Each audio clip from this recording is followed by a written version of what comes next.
You will hear a number of different recordings and you will have to answer questions on what you hear. There will be time for you to read the instructions and questions, and you will have a chance to check your work. All the recordings will be played once only. The test is in 4 sections. At the end of the test, you will be given 10 minutes to transfer your answers to an answer sheet. Now turn to Section 1. Section 1. You will hear 2 teachers, Andrew and Katie, discussing the coming excursion of their language class. First, you have some time to look at questions 1 to 6.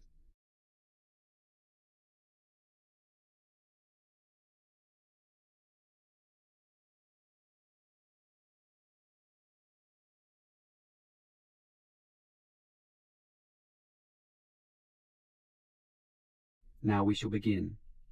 You should answer the questions as you listen, because you will not hear the recording a second time. Listen carefully and answer questions 1 to 6. Well, we have this school excursion plan, but when exactly is it? Is it this Tuesday or Wednesday? Well, it can't be Tuesday with the English tests taking place. Ah, right, not Tuesday, but Wednesday. That's right, all day Wednesday, taking a bus outside the city. And where are we going? Last month we went to Arthur Island, so this time we're going to the animal park. Arthur Island was okay, but it was too cold. Let's hope the weather for this week's excursion is better. I don't suppose animals care about bad weather, but I certainly do. Have you heard the forecast? Yes, and it's not too bad. Basically, they're saying Monday will be sunny, but then the weather will change. Not so good. Yes, Tuesday we'll have some showers, but by Wednesday, the day of our excursion, it will be, well, their words are cold and cloudy. Cold and cloudy. Well, as long as it isn't wet and rainy, I'm happy enough. We won't need umbrellas, just warm clothing. And what time will we get there?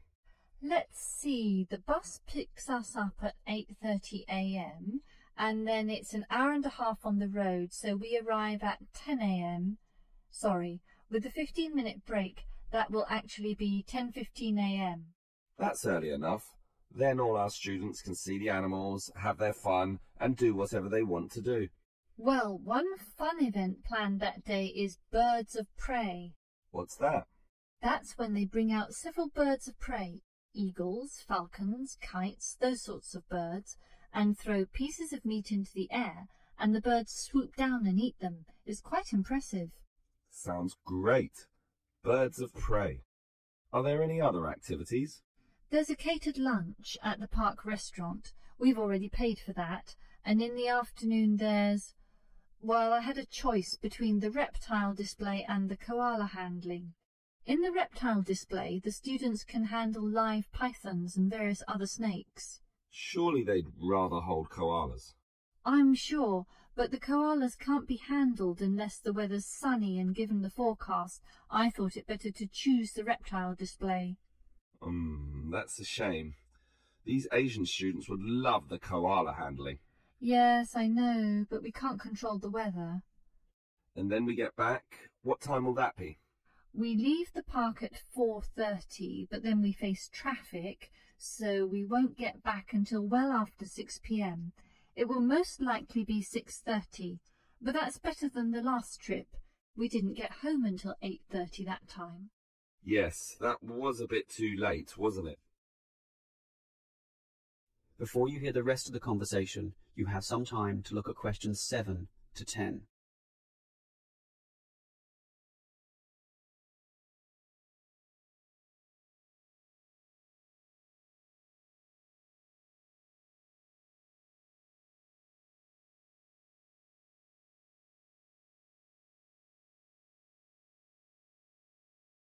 Now listen and answer questions 7 to 10. Andrew, I understand you've been doing some research regarding the breakdown by nationality of our student body. That must have produced some interesting results. You're right. I got some statistics from head office. I would imagine that most of our students are either Japanese or Chinese. You imagine right. but it's the Chinese who constitute the majority, but only just. I had thought Koreans might be second, but it's actually the Japanese, quite close behind. It's somewhat surprising, but obviously all those study tours that our university markets in Japan are bringing in students. What's the breakdown exactly? Japanese are a quarter of the whole, which is considerable. Last year they were only 16%, so that market has grown nicely. The only other proportions of some weight are the Indonesians and Koreans, about the same. Indonesians at 15% and the Koreans are a little higher, not like last year when they were less than 10%. I thought we'd have more Indonesians than Koreans. Well, as I said, they're about the same. Just like the Saudi and Thai student numbers, almost the same also, both just under 10. Which one is bigger? Thai students number just a fraction more. As for the other nationalities, collectively they're only 3%, so it wasn't worth giving each of them a separate category. I just grouped them under other. That's Vietnamese, South American, a couple of Russians, and so on. That is the end of section 1. You now have half a minute to check your answers.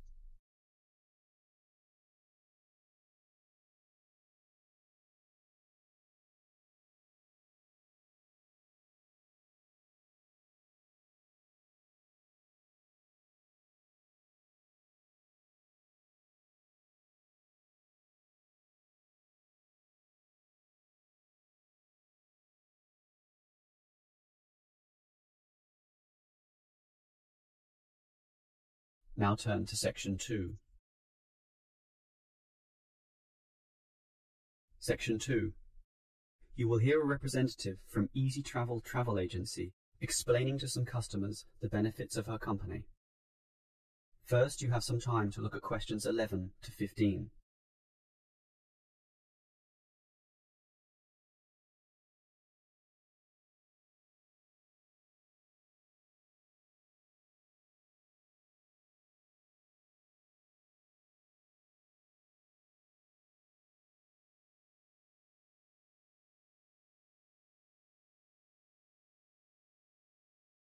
Now listen carefully and answer questions 11 to 15. Hello everyone. Now you're here because you're interested in travel, right? And you're in the right place. For at Easy Travel we have the best deals for the best locations. We specialise in eco-travel, or holidays designed to get you amongst nature, ignoring the hustle and bustle of big cities. So whether you want to hike in Nepal, as many people do, or follow some jungle paths in the rainforests of Queensland, we can give you the best deal. If you look at our office here, you'll see our overseas consultants. That's for trips overseas, obviously, to Europe, to North America, but primarily for the Asian market, which is generally more popular in this part of the world. Most people like that touch of the Orient, right? But they also like the domestic market, since this country offers its fair share of beautiful natural vistas. What about the deserts, anyone? What about some striking red rock gorges? Then talk to our domestic consultants, who can arrange anything you want. But they deal with the accounts in the morning, so you'll need to talk to them in the afternoon. And remember, our office doesn't open at night, sorry to say. Now, around the outskirts and outer regions of this city, there are many beautiful places that you might not be aware of, and the advantages of these regional locations are many. Mostly by being closer, some of them can be done in a day tour. Yes, it's fast and convenient with none of those long-haul bus trips, which often leave you cramped and uncomfortable and stuffing heavy suitcases into luggage racks. But I should tell you about our buses, those that are needed for the somewhat more distant holiday destinations. They definitely do not suffer from those problems I just mentioned. We use the services of the famous Sleek Line Company, whose buses are known as the very best. Yes, they are big, yes, they are comfortable, but what makes them especially different is the personal attendant who accompanies the driver, ready and willing to serve you and ensure that your trip is the very best. So whether it's overseas or local, we can certainly give you what you want. Now, do you have any questions? Before you hear the rest of the talk, you have some time to look at questions 16 to 20.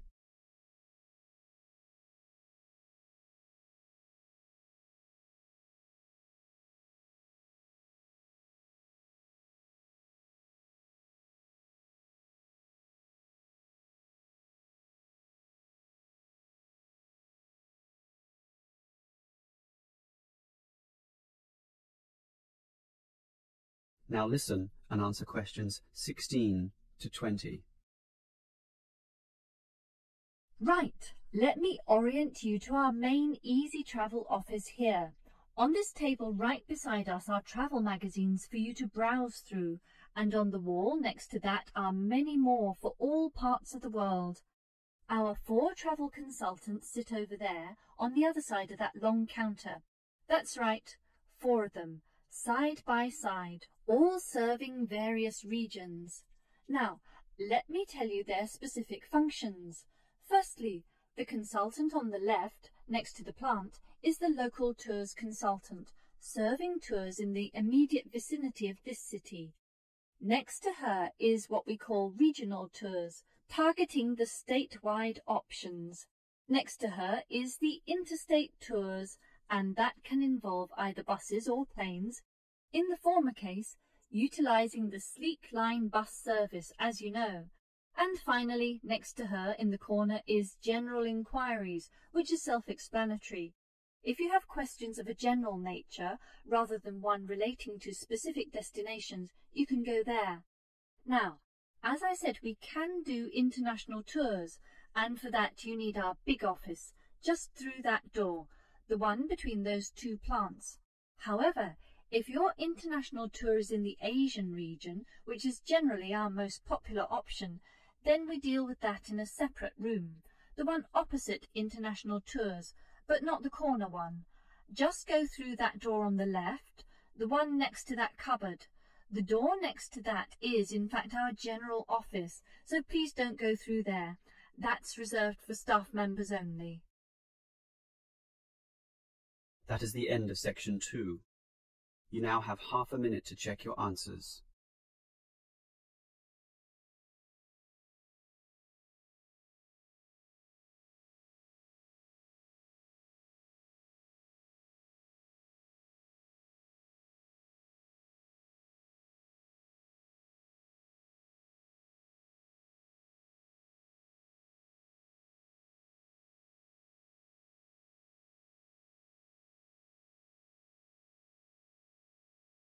Now turn to section 3.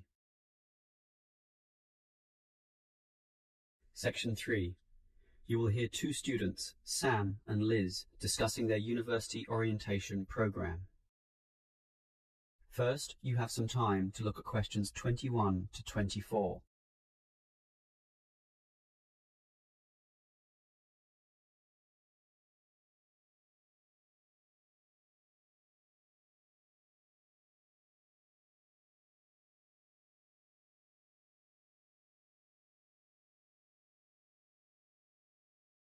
Now listen carefully and answer questions 21 to 24. Hi Liz, how do you feel about starting university here? A little bit nervous, but I'm confident I can handle it. This orientation program seems like it will help us a lot. Sure. I'm looking at the timetable here myself. It seems that there are choices available. I can see. So, what are you going to do Monday afternoon? In the morning we all have the opening lecture, but it looks like we have a choice later that day, as you said. Well, the careers lecture might be helpful, but I am interested in the uni tour. It's probably too early to be thinking of careers now anyway, and I want to know what's what at this new university, so I'm doing the tour. All right, I'll come along with you. Might learn something interesting. After all, we haven't seen much of this place yet, and we will be spending 4 years here. Tuesday is another full day too. In the afternoon there's a lecture about study skills, but that morning offers another choice. Library tour or student union induction? What do you think? I think the student union is very important, but we can go there anytime, right? So we should take advantage of the library tour while it's being offered. Maybe the week after, you and I can go to the student union. Library it is then. Now, Wednesday has a free session in the morning, but after lunch there's a choice between visiting the computer lab or attending a lecture on our legal rights. Well, law and rights are important, but computers are the basis of everything these days. So I'm going to the computer lab. Don't you think knowing our legal rights is equally, if not more important? We live in a very litigious and complex society now. Sure, but it's something we can pick up later, so let's leave that one out. Okay. Let me see the timetable. Thursday is a free day, and the week winds up with some celebrations on Friday afternoon. It looks like a fun choice too. There's either a barbecue on the main lawn or the dance. I never pass up the chance to eat something. What about you? If I can get a free meal, I'll take it any day, and I'm not good at dancing anyway. Well, that's that decided, right? Right. Before you hear the rest of the conversation, you have some time to look at questions 25 to 30.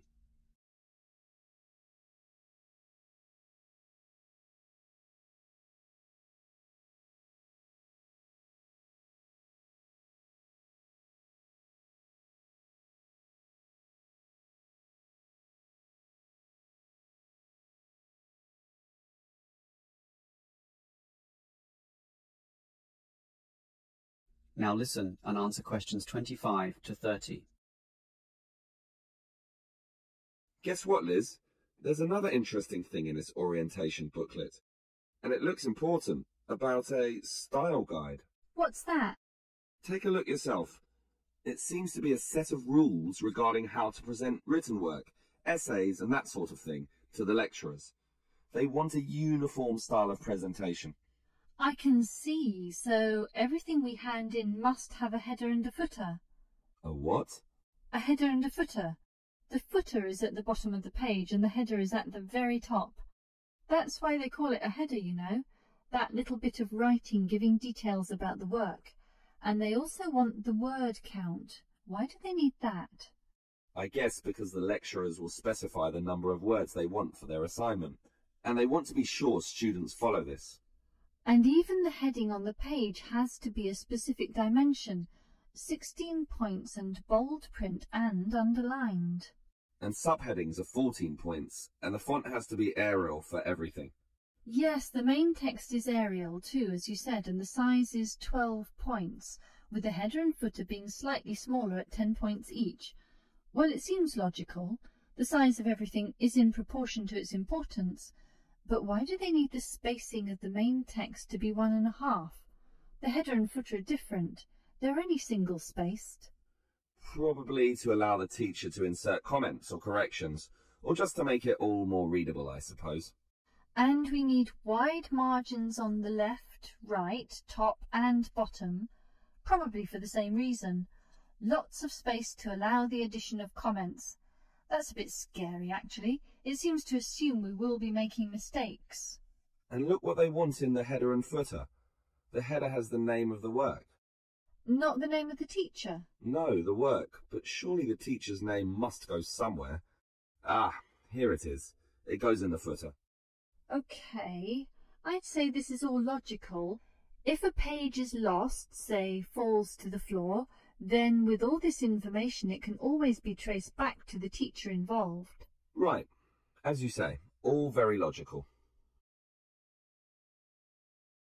That is the end of section 3. You now have half a minute to check your answers.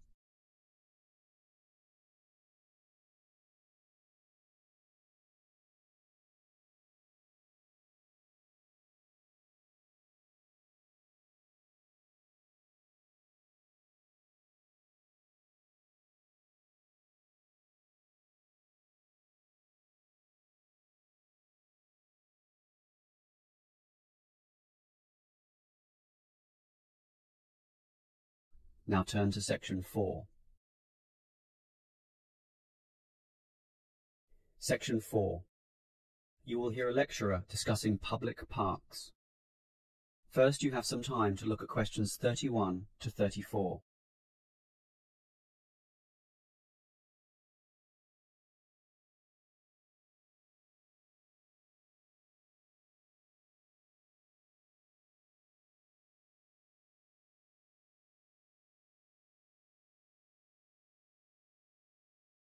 Now listen carefully and answer questions 31 to 34.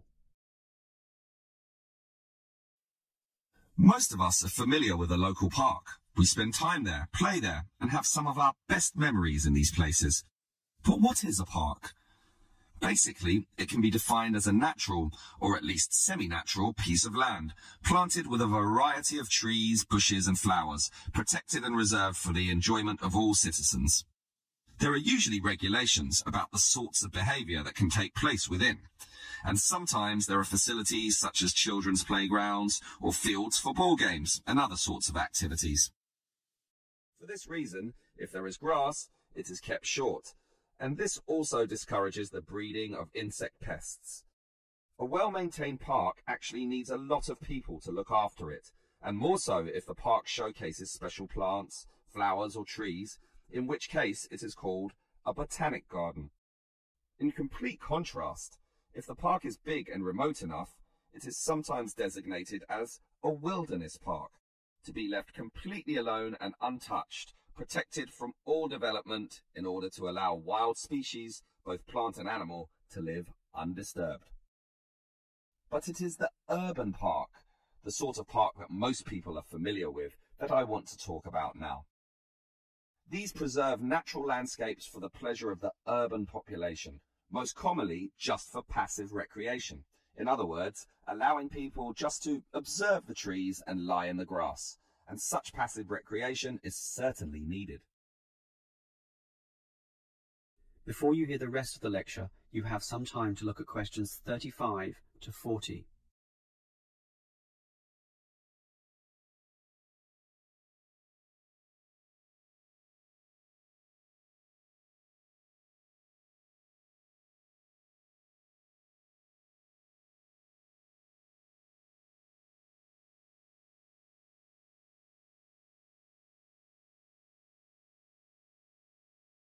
Now listen and answer questions 35 to 40. Continuing on the subject of parks, it might surprise you to know that once there were none. 1,000 years ago, there was no need, since there were already extensive open spaces, forests and wilderness surrounding most cities and towns, for example in Europe. These dark, dank forests were large and even dangerous, full of wild animals and with the potentially fatal result of getting lost. Hence, fairy tales evolved about witches living in these areas and the wolves and bears which could threaten young children. However, with the rapidly increasing human population, the original wilderness and natural open spaces were intruded upon. Forests were cut down as population spread, and with them, urban pollution and further deforestation. But it was only with the advent of the Industrial Revolution that people realized natural areas needed to be preserved to give the populace access to the sort of nature that was fast disappearing due to the uncontrolled development and demand for resources. The first park expressly designed for that purpose is usually considered to be Prince's Park in Liverpool. This was in 1841 on land donated to the public by a rich iron merchant. With such a generous donation, worth about £50,000, the council decided to invest £5,000 of its own money in making it look good. Consequently, they hired a landscape designer, Joseph Paxton, who designed twisting turning pathways among shade-giving trees, all based around a central lake. In many ways, it became the prototype for all later large parks, including the famous Central Park in New York. But if we were to pick the park that most people are familiar with, it would be the much smaller neighborhood park. These can be tiny, but by being in the midst of extensive development and dense populations, they are increasingly seen as a refuge, where one can get a glimpse of true nature. Many psychologists now maintain that this glimpse is necessary, for ultimately, as a species, we have an innate affinity for nature, and the concrete urban zoo clashes with our inner being. This, has seen the rejuvenation of many urban parks that were once left to decay, for example, in New York or London, and indeed some cities such as Melbourne are known all over the world for their abundance of carefully maintained parks, including a world-famous botanic garden. That is the end of section 4. You now have half a minute to check your answers.